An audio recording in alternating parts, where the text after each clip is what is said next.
Hello दोस्तों, आज हम बात करेंगे वर्त और अर्धवर्त और जो अर्धवर्त का त्रिज्यखंड या वर्त का त्रिज्यखंड जो बनता है, ठीक है, उनकी परिधि हो या क्षेत्रफल हो, उनके बारे में आज बात करेंगे। तो दोस्तों, आपने मेरे चैनल सब्सक्राइब नहीं कर रखा तो पहले चैनल को सब्सक्राइब कर लीजिए, जिससे आपको लेटेस्ट वीडियो की नोटिफिकेशन मिल सके। तो दोस्तों, हम अर्धवर्त और वर्त के बारे में आज बात करेंगे, बिना कोई सूत्र लगाए, ज़्यादा मतलब डायरेक्ट बिना सूत्र लगाए इसको करेंगे, ठीक है। तो दोस्तों, अर्धवर्त जो वर्त का चैप्टर है या अर्धवर्त का बोल लें, एसएससी हो चाहे रेलवे हो, चाहे यूपीएससी हो चाहे आरपीएससी हो, सभी में पूछा जाने वाला मोस्ट इम्पोर्टेंट टॉपिक है, ठीक है। तो आज इसके बारे में बात करेंगे अपन।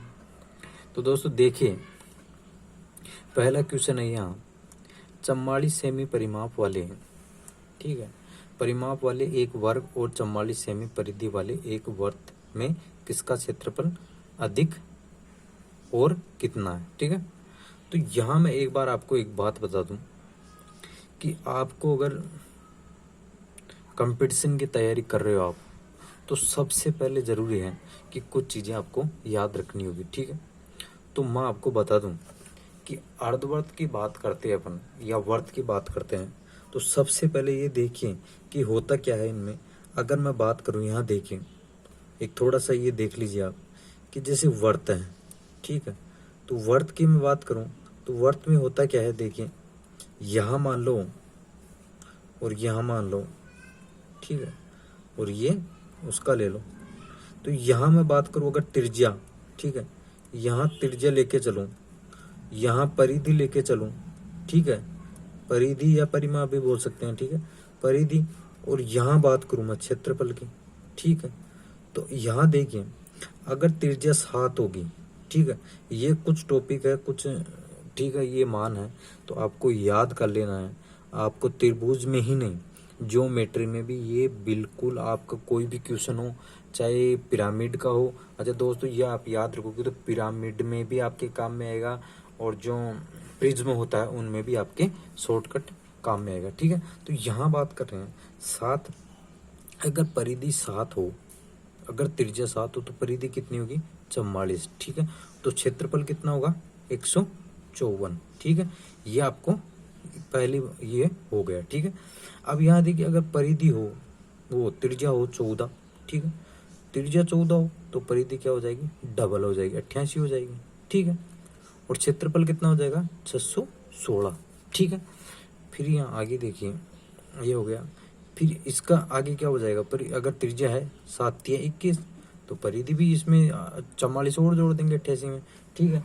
तो इसमें 88 में 44 जोड़ेंगे, कितनी हो जाएगी, 132, ठीक है, 132 ये हो जाएगी, 132। और क्षेत्रफल कितना हो जाएगा, 1386, ठीक है। यहाँ तक अब देखिए, अब इसके आगे क्या आएगा, 28, 28 में क्या होगा, परिधि कितनी, ये त्रिज्या अगर कितनी है 28, तो परिधि कितनी हो जाएगी, परिधि हो जाएगी 100, मतलब 44 इसमें जोड़ देंगे, ठीक है, 132 में 44 जोड़ेंगे 176, ठीक है। और क्षेत्रफल कितना हो जाएगा, 2464, ठीक है, 2464 क्षेत्रफल हो जाएगा। इसके आगे देखिए थोड़ा सा, 35 अगर त्रिज्या हो, ठीक है, 35 अगर त्रिज्या हो तो उसमें क्या करना है आपको, उसकी परिधि कितनी होगी, 220, क्षेत्रफल कितना होगा, 3850, ठीक है। ये आपकी एक, ऐसे मान लो कि एक टेबल हो गई एक तरह से, ठीक है, मान टेबल, आपको ये याद कर लो, ठीक है, ये काम में आएगा। अब देखो, अगर मान लो क्षेत्रफल क्या होता है, क्षेत्रफल में हमेशा क्या होता है, मीटर स्क्वायर में या सेंटीमीटर स्क्वायर में होगा, ठीक है। तो हमेशा क्षेत्रफल में क्या होता है, स्क्वायर, मतलब वर्ग स्क्वायर में क्षेत्रफल होता है, ठीक है। तो मैं आपको समझाता चलूँगा, ये एक बार देख लीजिए टेबल, आप थोड़ा सा उसको आराम से उतार लेना और इसको एक याद कर लेना, तो ये टेबल क्या है, हमेशा आपके काम में आएगी, ठीक है। अगर यहाँ ही मैं अगर थोड़ा सा एक और बता देता हूँ आपको, अगर मान लो अर्धवर्त हो, अर्धवर्त का टॉपिक आएगा तो मैं अर्धवर्त में समझा दूंगा, यहाँ ही बता देता हूँ, ठीक है। तो यहाँ वर्त की बात कर रहे हैं, तो वर्त का देखो, ये इतना सा आपको याद करना है, और याद करने का मतलब, अगर आप ये याद कर लेते हो तो आपका, मैं बोल रहा हूँ, प्रिज्म हो चाहे वर्त हो चाहे पिरामिड हो, क्योंकि उनमें जो आधार वगैरह अगर वर्तीय आधार होगा तो उसका क्षेत्रफल अगर तुरंत आपको पता होगा। अगर ऐसे दिया हो 7 त्रिज्या है, अगर किसी वर्त ऐसे मान लो किसी वर्त की त्रिज्या 7 है तो उसकी परिधि कितनी होगी, 44 होगी। अगर पूछ ले किसी वर्त की परिधि 44 है तो उसका क्षेत्रफल कितना होगा, 154 होगा। ठीक है, तो यही क्वेश्चन रिपीट है, यही क्वेश्चन आएंगे ऐसे, तो मैं आपको बता दूं। ठीक है, अगर कोई क्वेश्चन हटके होगा इससे तो मैं उसका भी आपको शॉर्टकट बता दूंगा। बाकी ये आप अगर सारणी याद कर ले तो याद करना क्या है, इसमें याद कुछ नहीं करना। देखो 7, 14, 21 से ये 7 जोड़ते जाओ, इसमें 44 याद रखो तो 88, 32, ठीक है, इसमें जोड़ते जाओ। बस ये क्षेत्रफल है ये जरूर बदलता जा रहा है, 154, फिर 616, 13, 86, 24, 64, 38, 50। ठीक है, तो ये आपको ये याद कर लेना। अब मैं बात करूँ पहले क्वेश्चन के, तो पहले क्वेश्चन में 44 सेमी परिमाप वाले एक वर्ग और 44 सेमी परिधि वाले एक वर्त का क्षेत्रफल कितना होगा या कितना अधिक होगा। ठीक है, मेरे को एक बात है, वर्ग जो वर्ग होता है उसकी भुजा क्या होती है, उसका क्षेत्रफल क्या होता है, भुजा स्क्वायर। ठीक है, उसका क्षेत्रफल क्या होता है, भुजा स्क्वायर। तो भुजा स्क्वायर तो और परिमाप क्या होता है, चारों, जैसे ये हो गया वर्ग, तो वर्ग के चारों ओर की जो भुजाएं हैं उसको बोलते हैं। और वर्ग की चारों भुजाएं क्या होती है, समान होती है। तो क्या यहाँ क्या होगी, 11 11 की भुजाएं होगी। तो और वर्ग का क्षेत्रफल क्या हो जाएगा, भुजा स्क्वायर का मतलब भुजा इंटू भुजा, तो 121 हो जाएगा। ठीक है, तो क्षेत्रफल कितना हो जाएगा वर्ग का, 121। ठीक है, अब वर्त का क्या, अगर और 44 सेमी परिधि वाले एक वर्त का क्षेत्रफल कितना होगा, तो देखो यहाँ 44 सेमी परिधि है तो इसका क्षेत्रफल कितना हो जाएगा, 154। वर्त का कितना हो जाएगा, 154। तो ये बोल रहा है कितना अधिक है, 3 और 3। तो यहाँ देखिए कितना अधिक होगा, 33 सेमी अधिक होगा। ठीक है, 33 सेमी स्क्वायर मतलब वह ये अधिक होगा। ठीक है, तो यहाँ देखिए अब मैं ये आपको बता रहा हूँ। अब आपको अगर सूत्र से निकालना हो तो सूत्र में आप जाओगे, देखो क्या करोगे। अगर 44 सेमी परिधि दे रखी है, देखो कितना लंबा जाएगा। इसलिए मैं बोल रहा हूँ आपको, अगर कंपटीशन की तैयारी कर रहे हो तो भैया यह इतना सा याद कर लो, थोड़ा सा आपको हेल्प इससे, थोड़ी नहीं आप ऐसे मान लो अगर ये याद कर लेते हो तो आपको 90% क्वेश्चन तो आपको ऐसे हो जाएगा बिना पेन कॉपी के। ठीक है, क्योंकि याद करने के बाद माइंड में चलेगा। अभी यह देखिए अगर इसका करते अपन, ठीक है, भुजा स्क्वायर तो वर्ग का तो हो गया, पर इसका करते अगर 44 सेमी परिधि, तो परिधि का क्षेत्रफल क्या होता है, परिधि का सूत्र क्या होता है, 2 पाई आर। फिर यहाँ 44 लगाते हैं आप इसके बराबर 44 रखते हैं, फिर यहाँ 22। ठीक है, फिर 22/7। ठीक है, 22 से 22 कट जाता। ठीक है, और आर बच जाता, आर इधर आता तो कितना बच गया, 7। तो कितने की त्रिज्या कितनी आ गई, 7, त्रिज्या 7 आ गई। फिर उसका क्षेत्रफल का सूत्र लगाओ, वर्त का क्षेत्रफल कितना होता है, पाई आर स्क्वायर। ठीक है, तो पाई मतलब 22/7 इंटू आर, 7 इंटू 7। ठीक है, तो 7 से 7 कट जाएगा, ये कितना हो जाएगा, 7 दूनी 14 और 7 दूनी 14, 15, 154। ठीक है, तो इतनी लंबी प्रोसेस करने से आप कंपटीशन में क्या है, टाइम बहुत खराब होगा और इससे आपको मतलब टाइम खराब हो गया तो कोई मतलब नहीं है। ठीक है, तो आप इतना सा याद कर लीजिए। अगले क्वेश्चन में चलते हैं, आपको समझ में आ गया ये क्वेश्चन। तो अगला क्वेश्चन देखिए, किसी तार को जब एक वर्ग के रूप में मोड़ा जाता है, ठीक है, वर्ग के रूप में मोड़ा जाता है, तो उसके द्वारा घिरा क्षेत्रफल 484 वर्ग सेंटीमीटर है। तार द्वारा घिरा क्षेत्रफल क्या होगा यदि तार को एक वर्ग के रूप में मोड़ा जाएगा। ठीक है, अब ये बोल रहा है एक तार था, उसको वर्ग के रूप में मोड़ा और उसका क्षेत्रफल कितना है, 484। अब मेरे को ये बताइए, जो भुजा स्क्वायर बराबर 484 है, ठीक है, 484 है, तो भुजा स्क्वायर, भुजा अगर ज्ञात करनी तो ये क्या हो जाएगा, इस पे रूट आ जाएगा। ठीक है, 484 पे रूट आ जाएगा, तो क्या हो गया, ये किसका है, 22 का। भाई भुजा बराबर क्या आ जाएगा, 22 का रूट। ठीक है, वर्गमूल हो गया। तो 484 किसका स्क्वायर होता है, 22 का। ठीक है, तो यहाँ 22 आ जाएगा। ठीक है, फिर आगे देखिए, फिर ये बोल रहा है कि उसी तार से मतलब तार मतलब उसी तार से एक वर्त बनाया जाता है, तो उसका क्या होगा, पूछा क्या है इसने, उसके द्वारा घिरा क्षेत्रफल क्या होगा। ठीक है, तो कोई दिक्कत नहीं। यहाँ देखिए, जब भुजा एक वर्ग की भुजा 22 आ गई तो वर्ग की चारों भुजाएं समान होती है। ठीक है, वर्ग होता है उसकी चारों भुजाएं, तो 22 ये होगी, 22 भी ये होगी, 22 ये होगी और 22 ये होगी। ठीक है, तो टोटल कितनी होगी, 88 है, 88 सेमी, 88 सेमी हो गई। तो आप यहाँ देखो ना, जब परिधि 88 हो तो क्षेत्रफल कितना होगा, मेरे को बताओ, 616। ठीक है। यहाँ निकालने की जरूरत नहीं, अगर आप ये याद करते हो तो निकालने, और ये नहीं, ये क्वेश्चन सारे एसएससी वगैरह या रेलवे में आए हुए क्वेश्चन है, मैं अपने मन से नहीं बता रहा, सभी क्वेश्चन रेलवे एसएससी में आए हुए हैं, ठीक है। आप एसएससी वगैरह की वो जो है किताब उठा के देख लेना, सारे क्वेश्चन आए हुए, ठीक है। तो इसमें ये 88 का क्या करोगे आप, डायरेक्ट 616 हो जाएगा क्षेत्रफल ऐसे। तो फिर अगर वैसे निकालते हो सूत्र लगा के तो 2πr निकालो, ठीक है, 88 रखो, फिर बात तो वही 44 आ जाएगा, ठीक है। 22/7 है, 22/7 इंटू आर बराबर 44, ठीक है। तो इससे कितना 2 बार और 7 दूनी 14, तो आर बराबर कितना आ गया 14। फिर उसमें लगाओगे आप किसमें, सूत्र में, πr², 22/7 इंटू 14 इंटू 14, ठीक है। तो 14 इंटू 14 ये बच गया 2, और ये कितना 28, 28 इंटू 22, ठीक है। 28 इंटू 22 कितना हो जाएगा 616। तो इतनी लंबी आप प्रोसेस में जाने से बढ़िया है कि आपको वो याद कर लेंगे, ठीक है। अब अगला क्वेश्चन देखिए, एक वर्गाकार मैदान और वर्गाकार मैदान की परिमाप बराबर है, यदि वर्गाकार मैदान का क्षेत्रफल 1200, ठीक है, मतलब 12,100 है, ठीक है, 12,100 वर्ग मीटर हो तो वर्गाकार मैदान का क्षेत्रफल होगा, ठीक है। तो यहाँ देखिए ये बोल रहा है कि एक वर्गाकार मैदान का ये है क्षेत्रफल, ठीक है, तो वर्गाकार मैदान का क्षेत्रफल क्या होगा, ठीक है।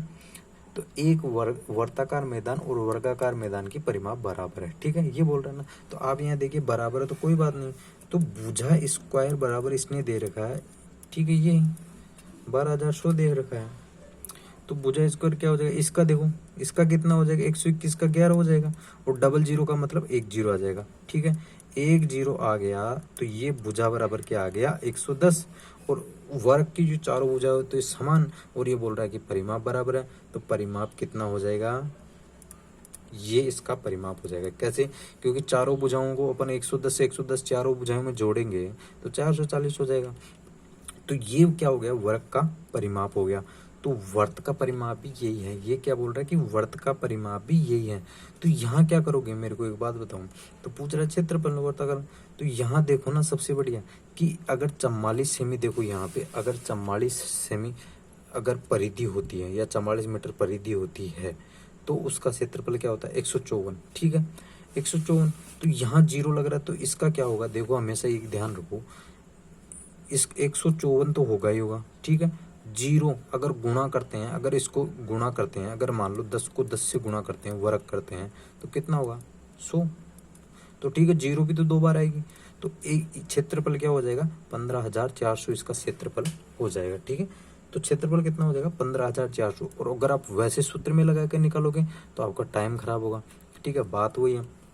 सूत्र में लगाओगे तो वो का वही आ जाएगा, ठीक है। 2πr परिधि का सूत्र क्या होता है 2πr, और परिधि आ रही है 440, ठीक है। 440 में कितना हो जाएगा 220, और 220 में 22/7 इंटू आर बराबर 220, तो 220 ये यहाँ क्या बच जाएगा 10, और 10 का मतलब क्या हो 70। अगर त्रिज्या 70 होगी तो आप खुद देख लो πr², ठीक है। तो 22/7 इंटू 70 इंटू 70 10, और ये हो गया 700, और 700 इसको गुणा करेंगे तो वही आ जाएगा, ठीक है, कितना 115,400 आपका आंसर आ जाएगा, ठीक है। अगला क्वेश्चन में चलते हैं। अगला क्वेश्चन क्या है, एक वर्त की परिधि 22 सेमी लंबी भुजा वाले वर्ग के परिमाप के बराबर है, ठीक है। तदनुसार उस वर्त का क्षेत्रफल कितना होगा। अब देखिए एक वर्त की परिधि ये बोल रहा है, अब देखो यहाँ पे ये डेज लगा दी, कहने का मतलब वर्त की परिधि क्या है 22 सेमी लंबी भुजा वाले वर्ग के परिमाप के बराबर है।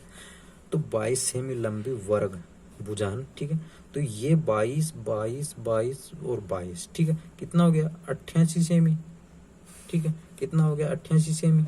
तो 88 सेमी क्या है उस वर्त का परिमाप होगा, ठीक है। तो क्षेत्रफल कितना होगा, ठीक है, क्षेत्रफल क्या होगा, अगर सूत्र में लगा के निकालोगे तो ठीक है, वैसे निकाल लो, मैंने बता दिया पिछला क्वेश्चन, ठीक है। और यहाँ अगर आप डायरेक्ट देखते हो तो 616 क्या हो जाएगा आपका क्षेत्रफल हो जाएगा, ठीक है। क्षेत्रफल कितना हो जाएगा 616 क्षेत्रफल हो जाएगा। और अगर आप सूत्र में लगा के निकालोगे तो 88 सेमी परिधि है तो 2πr लगाओ, फिर क्या करोगे 88 लगाओगे, फिर 44, ये 44 यहाँ आ जाएगा, 22/7 इंटू आर बराबर 44, तो 22 2 और 14 के आगे परिधि, तो 14 परिधि आ गई, ठीक है। 7 दूनी 14 परिधि आ गई, तो पाई आर स्क्वायर वर्त का सूत्र है, वर्त का सूत्र में लगाओगे 22/7 इंटू आर स्क्वायर कितना हो जाएगा 14 इंटू 14, ठीक है। तो इसको हल करोगे तो वही 616 आपका आंसर आ जाएगा, ठीक है। अगला क्वेश्चन देखिए, उस वर्त की परिधि ज्ञात कीजिए जिसका क्षेत्रफल 24.64 वर्ग मीटर है, ठीक है। 24.64 वर्ग मीटर है। अगर देखो, अगर आप वो सारणी हल करते हो या उसको याद करते हो, हल क्या करना है, याद करना है, ठीक है। याद कर लेते हो तो आपको देखो कुछ नहीं करना, उसने क्या बोला है 2464, ठीक है। वर्त की परिधि ज्ञात कीजिए, देखो 28 होगी वर्त की परिधि, कैसे, वो जो मैंने बताया आपको सारणी, ठीक है, उसके हिसाब से क्या। अब यहाँ देखिए, अगर 24.64 देखो, यहाँ 24.64 अगर दे रखा, 24.64 दे रखा है, उसकी परिधि कितनी है 28। अगर पॉइंट दे रखा, यहाँ अगर 2 अंक छोड़ के पॉइंट है तो परिधि में कितना अंक छोड़ के लगेगा 1 अंक, क्योंकि परिधि हो चाहे त्रिज्या हो वो मीटर में आती है, और क्षेत्रफल क्या आता है मीटर इंटू मीटर, क्षेत्रफल क्या होता है मीटर स्क्वायर में होता है, ठीक है। तो इसकी परिधि क्या हो जाएगी, यहाँ अगर मैं बात करूँ, ठीक है, तो ये परिधि बोल रहा है, ये त्रिज्या हो गई, ठीक है। 2.8 तो क्या हो जाएगी इसकी त्रिज्या हो जाएगी। और परिधि की बात करूँ, ये परिधि पूछ रहा है, परिधि की मैं बात करूंगा तो 17.6, ठीक है। 176 होती है ना परिधि किसकी, अगर इसकी परिधि 2464 है, ठीक है, तो उसकी परिधि 17.6 होगी, ठीक है। अगर क्षेत्रफल में 2 पॉइंट छोड़ के अगर कोई संख्या दे रखी है तो परिधि हो चाहे त्रिज्या हो, ठीक है, उसमें 1 अंक छोड़ के लगेगा पॉइंट, ठीक है। क्योंकि आपको पता है भुजा हो चाहे परिधि हो चाहे त्रिज्या हो चाहे किसी की लंबाई हो, वो क्या आएगी मीटर में या सेंटीमीटर में, ठीक है। और जो क्षेत्रफल होता है वो हमेशा क्या होता है 2 लंबाइयों का गुणा होता है, या 2 भुजाओं का मान लो या 2 अंकों का मान लो, ठीक है, क्षेत्रफल में, तो इसलिए ये होगा। अब आपको एक बार और बता, अगर 7 अगर त्रिज्या होती, ठीक है, 7 त्रिज्या होती तो परिधि कितनी होती है 44, और क्षेत्रफल कितना होता है 154, ठीक है, 154 होता, ठीक है। क्षेत्रफल कितना होता 154। अगर त्रिज्या होती 14 तो परिधि कितनी होती 88, और क्षेत्रफल कितना होता 616। अगर मान लो त्रिज्या होती यहाँ पे 21, ठीक है, तो परिधि कितनी होती 132, ठीक है, और क्षेत्रफल कितना होता 1386, ठीक है। ये बार दोबारा इसलिए बता रहा हूँ कि आपको याद हो जाए, ठीक है, और याद कर लो, इससे आपका सभी क्वेश्चन एकदम आप खुद देख लो एक बार, आप मैं कह रहा हूँ आप एक बार याद कर लो, फिर वर्त या अर्धवर्त आप निकालो, आपको खुद को पता पड़ जाएगा कि इसका याद करने का क्या मतलब है, ठीक है। तो फिर इसमें मान लो 28 अगर त्रिज्या होती तो 176 क्या होता परिधि, और क्षेत्रफल क्या होता 2464। अगर मान लो 35 होती त्रिज्या तो परिधि क्या होती 220, और क्षेत्रफल क्या होता 3850, ठीक है। तो ये मैं दोबारा फिर बता दिया हूँ आपको, ठीक है। अगले क्वेश्चन में देखिए, क्वेश्चन नंबर 6, 784 वर्ग सेमी क्षेत्रफल वाली एक वर्गाकार कागज शीट में बराबर 4 माप वाली बड़ी से बड़ी वर्ताकार प्लेटें काट ली जाती हैं, तो वर्त के, अब मेरी बात सुनिए, यहाँ ये बोल रहा क्या है 784, ठीक है। तो 700 भुजा स्क्वायर बराबर क्या दे रखा है इसने, वर्ग का क्षेत्रफल क्या होता है भुजा स्क्वायर, तो इसने दे रखा 784 भुजा ज्ञात करेंगे तो ये क्या आ जाएगा इसके ऊपर 784 वर्गमूल हो जाएगा इसका, तो वर्गमूल भुजा बराबर वर्गमूल क्या आ जाएगा 28 आ जाएगा, ठीक है। 784 किसका स्क्वायर, मतलब 28 का स्क्वायर क्या होता है, वर्ग की बात करूं तो 784 होता है, ठीक है।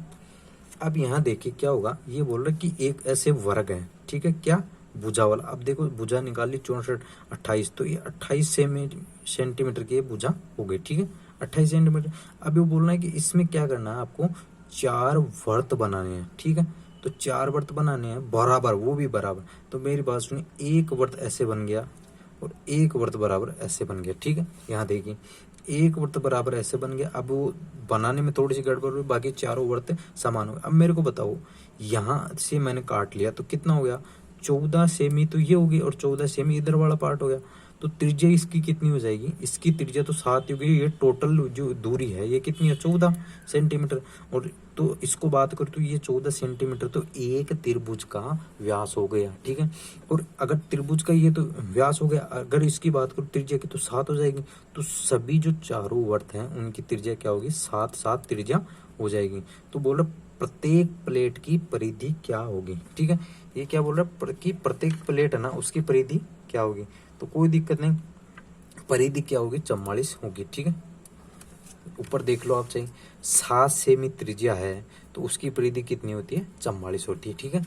और आप अगर वैसे निकालना चाहो तो फिर बात वही है कि 2 पाई r, 2 पाई बराबर 2/7 इंटू r, तो r आपके पास 7 है, इसको हल करोगे वो 44 आपको मिल जाएगा, ठीक है। ये 44 आ जाएगा, ठीक है। 22 इंटू 2 कितना हो जाएगा, 44, ठीक है।